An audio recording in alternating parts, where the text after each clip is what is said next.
ng mga parada.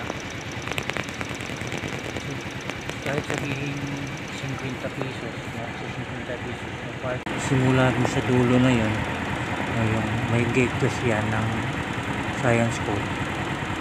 Pwedeng paradahan yung magkabilang gilid.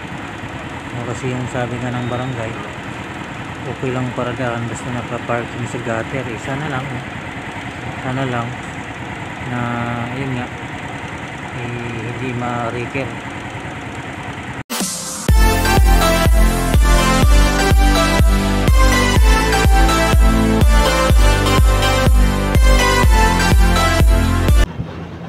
Yung mga ka-ride, no,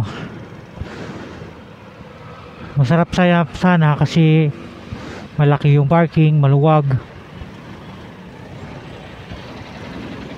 So yun ba yung kahit ilang motor ang ilalagay mo, okay lang. No, masarap sana, maganda sana kasi nga maraming maluwag yung parkingan.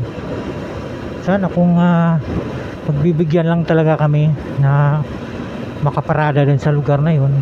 Hay ba, walang bayad, maluwag, tapos hindi pa nabibilad sa araw. No, sana pagbibigyan kami ng barangay na yun nga, no, hayaan na lang kami na pumarada doon para kahit tulong man lang sa amin, di ba, mga dayo. Quezon City ba?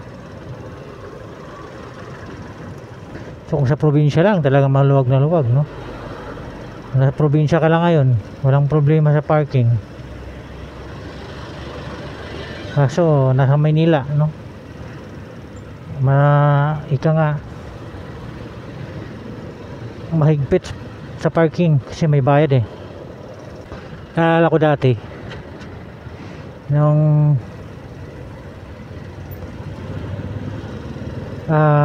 wala pa ako sa Maynila, doon pa ako sa probinsya, malamang kasi wala ako dito.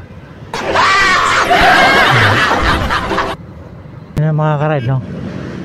Nung nasa probinsya pa ako, parang ang sarap pakinggan, no, pag hinasabing Maynila. Nangarap ako doon na makarating man lang ako ng Maynila kasi nga tuwang-tuwa ako doon sa mga pinsan ko pag umuwi ng Maynila. Parang ang sarap sa pakiramdam, no? Kami na mga nasa probinsya noon, talagang abang na abang kami, talagang giliw na giliw kami pag nakikita namin sila eh. Kasi nga, di ba, parang pakiramdaman namin nasa ibang bansa sila galing, no? Nag-abroad sila. Hindi naman alam ko anong buhay ng Maynila eh. Oo, nung dumating ako sa Maynila, oo, magandang Maynila talaga. Andyan lahat, no? Andyan lahat ng kita. Yan yung income. Kung talagang hindi ka lang magpa tulog-tulog sa pansitan, may hanap buhay ka.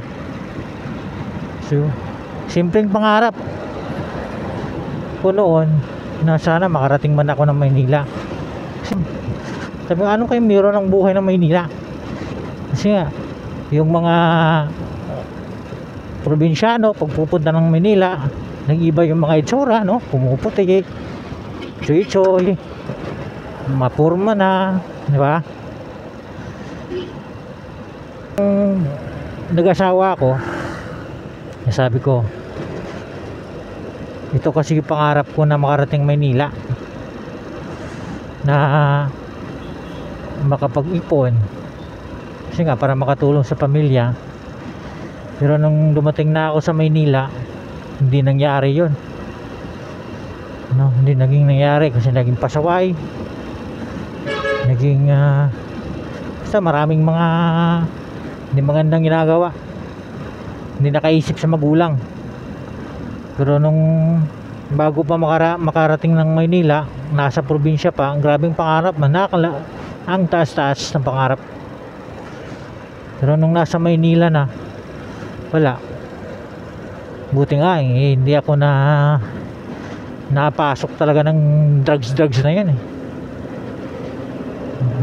Talagang hindi ko talaga pinangarap yung bisyo na yan eh. Kaya nga Yun, nung nag-asawa ako, dahil puro kabustugan yung mga pinaggagawa, gala dito, gala doon, inom dito, inom doon. Nung nag-asawa ko, walang ipon, walang kahit kaunti. Kahit na pagpakasal nga namin ng misis ko, inutang pa.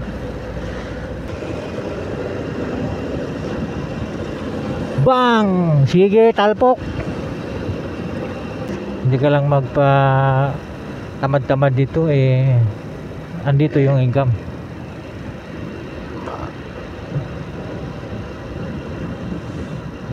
Bilis ko C5 na ako Kala mo, ang bilis, no?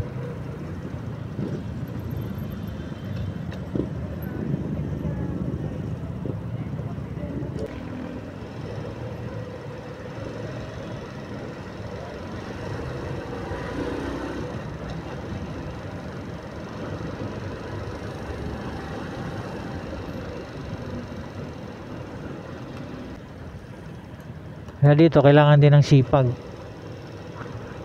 at tiyaga para meron kang malaga.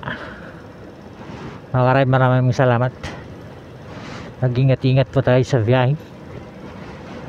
Huwag po tayong magmamadali, magbigayan mga karayb, para maiwasan yung gulo sa gitna ng biyahe kapag bigay ba. Maraming salamat, Road Rider. Bye bye.